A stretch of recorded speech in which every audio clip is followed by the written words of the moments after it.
Today we're going to look at some AP problems with intervals of accumulation. All right, so have your AP FRQ mind set to work through a couple problems. Okay, so the first thing we want to look at is if V represents the total volume of a solid, then what does dV dt actually mean? Okay, so think about that for a second. What does dV dt actually mean in this case?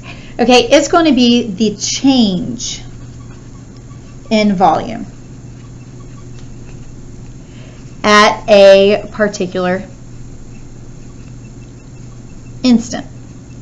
Sometimes, and think about this, if the volume is in, like, let's just say centimeters cubed, okay, then what is dV dt? It's going to be centimeters cubed, say, per minute or per hour, okay, and it's also, we also want to think of it as a rate as well. Okay, well, let's think about this. Now, if I integrate dV dt from A, on the interval from A to B, well, what does this mean? Well, here, first off, we would get big V of B minus big V of A. All right. Well, this would be the volume at time B, and this would be the volume at time A. All right. Or this represents, what you can think of it as, is the total change in volume from A to B. All right, so let's look at a problem here. Okay, the rate at which water in a pond is evaporating is given by. So pay attention when it says rate. This is a rate. Okay, and this is liters per day. This is another way that you can see rate because of the units, liters per day. How much water has evaporated during the first 10 days? Okay, so when I want to do this problem, think the first 10 days. That's from 0 to 10. All right, now since this is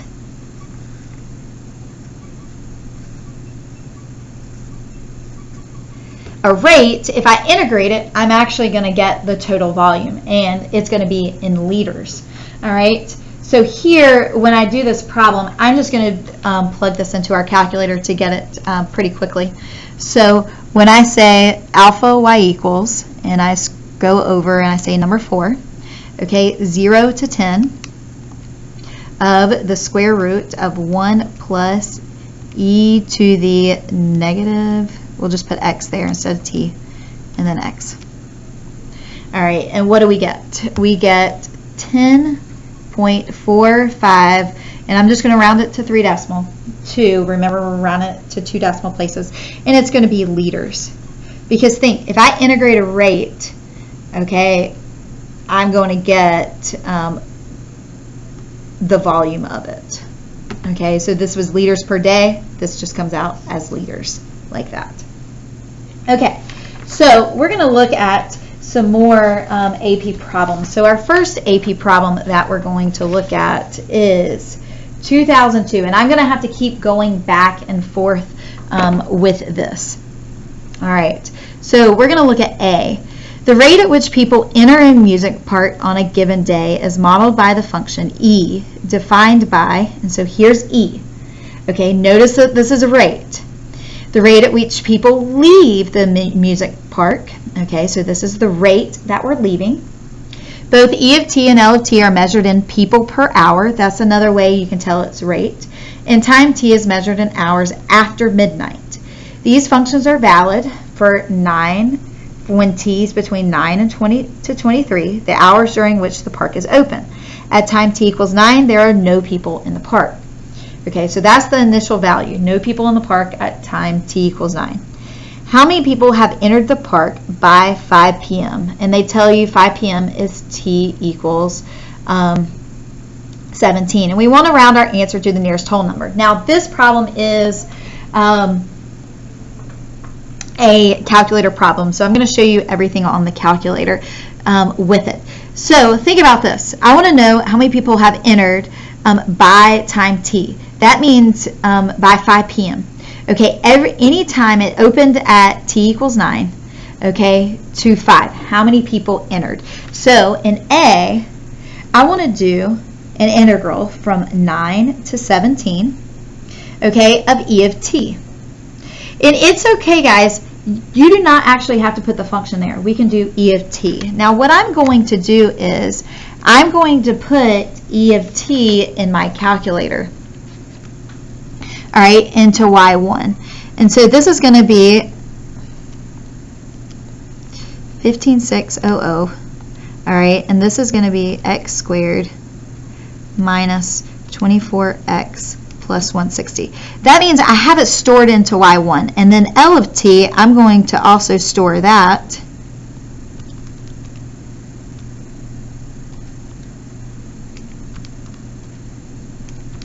So I got both of them in there, all right, because I am going to use it several times. So I want to figure out how many people have entered, okay, by 5 p.m.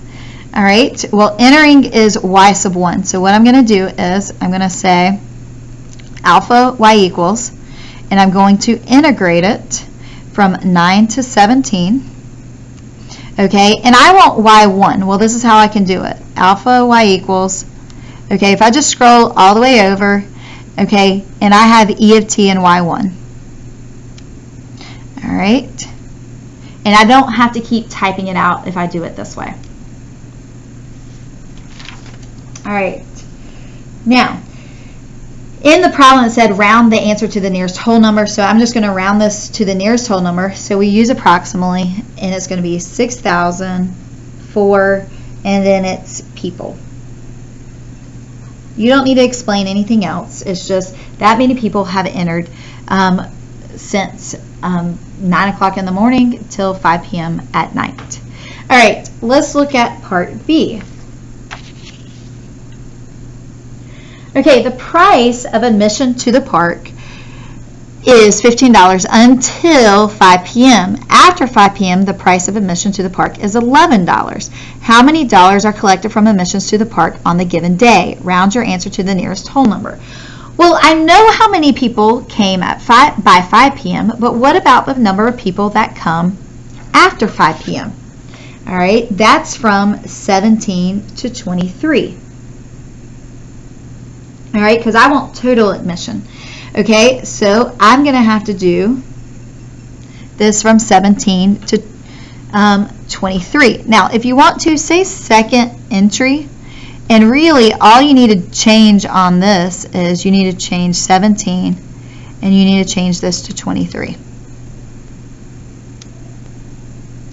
All right, so this many people is 1,271. All right, so now this is the people before 5 p.m. This is the people after 5 p.m. Before 5 p.m., if you recall, it said it's $15. So I need to multiply that by 15 plus the ones after 5 p.m. is $11. So if I go do the math on this,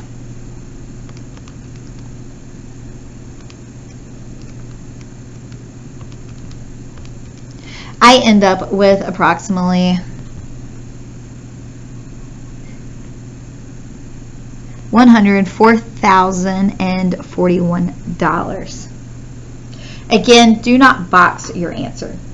Okay, and really, this is the work they're looking for. They're looking for the units that you've used. You do not have to rewrite the function e of t. They're looking for this right here. Just don't give me this amount of money. Write out how you got that. Work is very, very important here in calculus.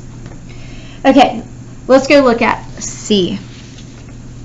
Now, they're telling us let h of t equal, that's 9 to t of e of x minus L of x dx for t between 9 and 23. The value of h of t to the nearest whole number is 3725.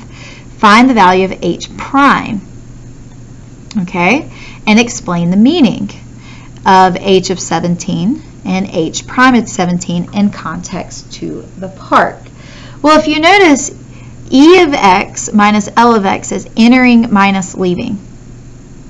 Okay, so how many people have entered the park minus how many people have left the park. So it's basically the amount of people in the park at that time. Okay, so what we can say first is that they want to know what h of t actually means. All right, so h of t, or h of 17, and they gave us what that is. H of 17 is 3,725. Okay, this is the amount of people at the park at 5 p.m.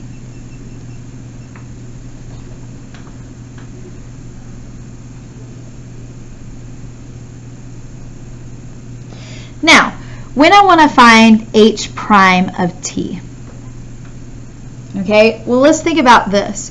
We're taking the derivative of this right here.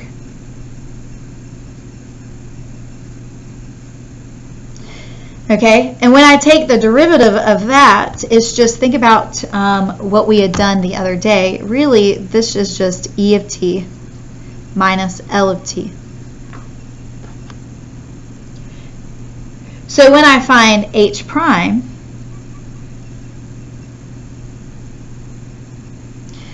okay, of 17, it's just e of 17 minus L of 17.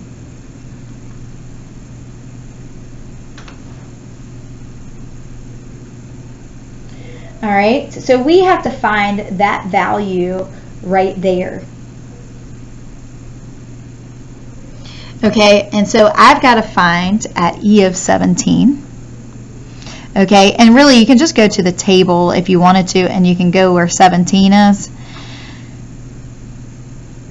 Oops, I just passed it. And you see both of them. Okay, I know it's in fractions, and that's okay.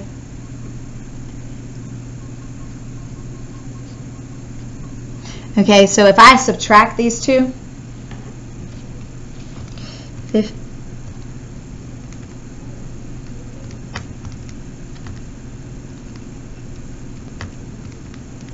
I get it approximately to equal negative 380 point, again, and that's 80. Rounded to 3 decimal places. And you have to explain what this means, okay? What this means is the number of people, all right, and I'm going to write it right here. The number of people in the park at 5 p.m. is, and it's negative, so it's decreasing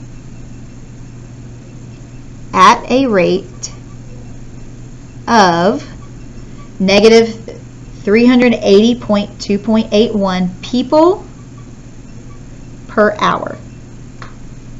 And you have to have units in there, so make sure you get the units correct.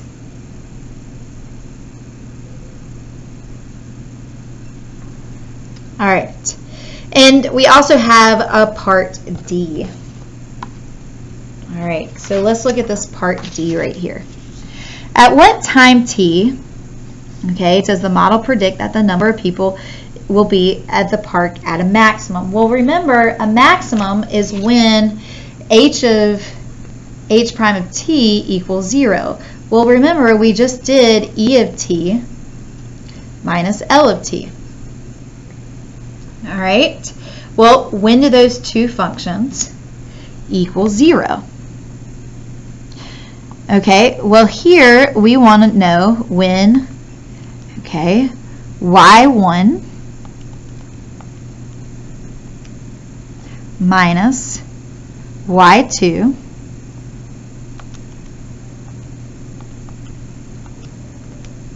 okay, we want to know when it equals 0. Now, I don't want to graph these two, so I'm going to take this off by taking off and pressing enter. Okay, so it should only graph these two right here. Okay, if we do, say, zoom, and you can play around with this. If you do zoom fit, it may do it. for us pretty well? If not, you may have to play around with the window.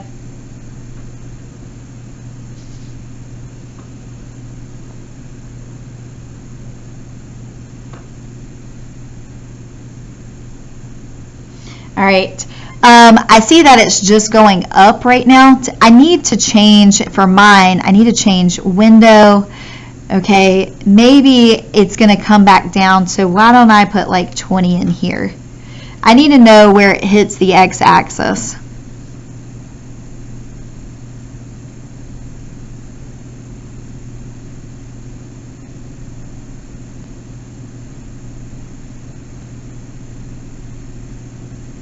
And it's still churning. Sometimes these calculators, especially with things like this, and here we go. So we want to know, and you may want to double check your window on that. And as long as that's still churning, you can't really do anything. All right, so second trace, 5 for intersect. I want to know where it's hitting over here. You may want to make sure that you can see the cursor. I don't know if you can or not. I'm going to assume I'm close enough. 1, 2, 3. All right, and I notice it's at t equals 15.795. All right. So this is going to be the time. You don't have to convert that to hours. If you don't want to, you can just leave it as t.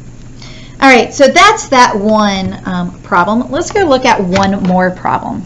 Okay, and you saw it up here a little bit ago. Okay, we're looking at number 4. All right, so we're looking at this one right here. Water is pumped into an underground tank at a constant rate of 8 gallons per minute. Water leaks out of the tank at a rate of the square root of t plus 1 gallons per minute. So I want you to notice that that's a rate right here. Okay, for when t is between 0 and 120, at time t equals 0, the tank contains 30 gallons. So unlike the amusement park that had nobody in it at the beginning, this time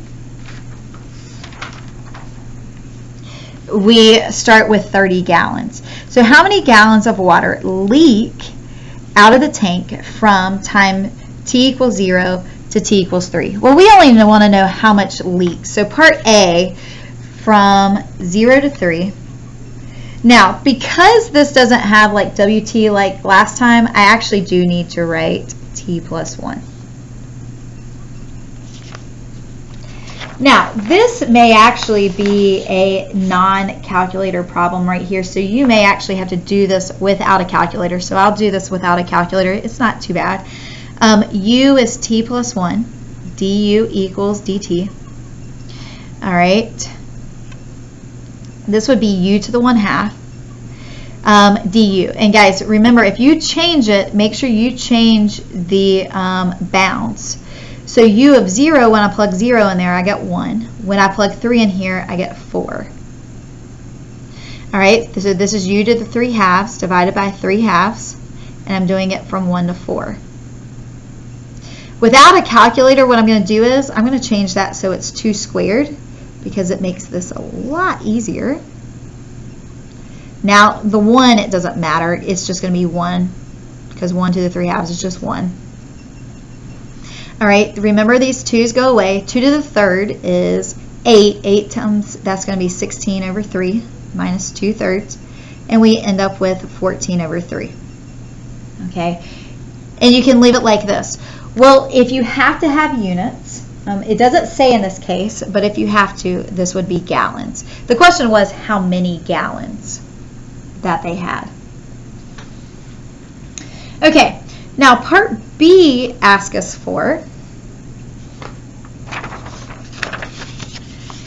how many gallons of water in the tank at time t equals 3. All right. So we've got to account for how many are coming in. We have to account for how many is already there and how much is leaking out. All right, well, how many, first off, there's 30 gallons to begin with. So I got to account for that. Then in the problem it says water is pumped into an underground tank at a constant rate of 8 gallons a minute. So this is what it's pumping in at, to 8t. And what is it pumping out at? Well, you have to subtract out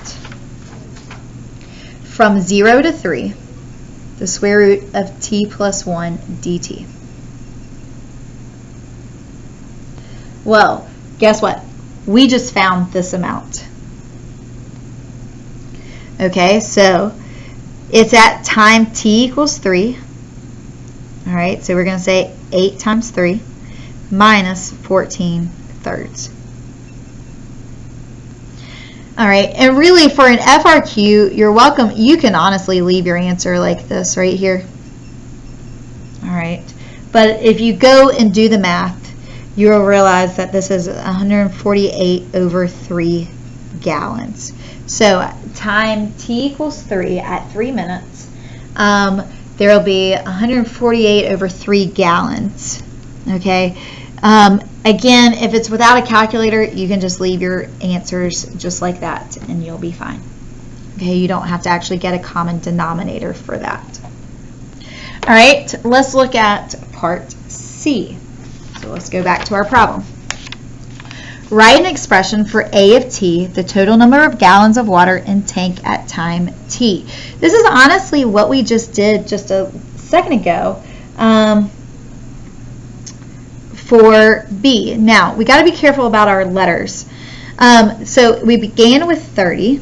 Write an expression for A of t. So I'm going to say A of t equals. We start out with 30 because that's what it started with, plus it's 8 times, that's t. That's the how many gallons are going in. And then it's coming out. We start at 0 and go to t. Now the problem is I can't use a variable t here.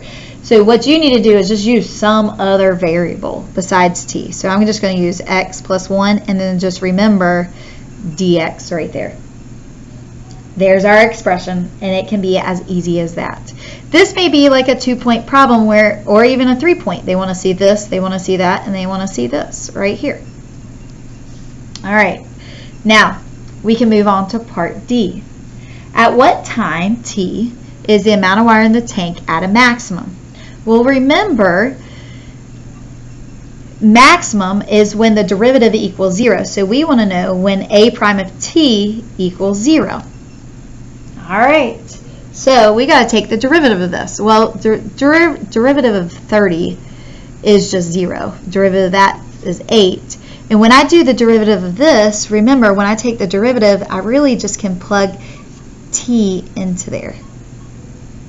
All right, and now, again, this one's without a calculator, so if I go to solve this, remember this equals 0, so I can add that over. Okay, how to get rid of a square root? We square it. All right, when I subtract it, it's 65. Okay, so at, oops, not 65. When you subtract, be careful of the math. It's 63. Okay, so at, and it says justify your answer. You have this right here. Okay, and you got to justify that this is a maximum. You can't just say this right here. So you can do a sign line, but remember the sign line doesn't count. Here, if I plug in, say if we plug in 0, okay, it's positive. If I plug in anything greater, say 64, it's going to be negative. Now, you actually have to explain that a prime of t is positive, and you can just use a plus for positive, for t between 0 and 63, and negative for t between 63 and 120. Therefore, at t equals 63 is a max. So you actually have to explain that it is a max. Again, they don't grade you on the sign line. This is no work credit right here. You actually have to explain it in words. Okay, and this helps us out as well. So make sure you understand the AP problems, work through them. Okay, they can take a little bit of time. On average, you have about 15 minutes to solve an AP problem. on the AP test. So make sure you understand them. And even if you can't answer some parts, like 1 or 2 parts, you can try the other 2. You get points for every single part.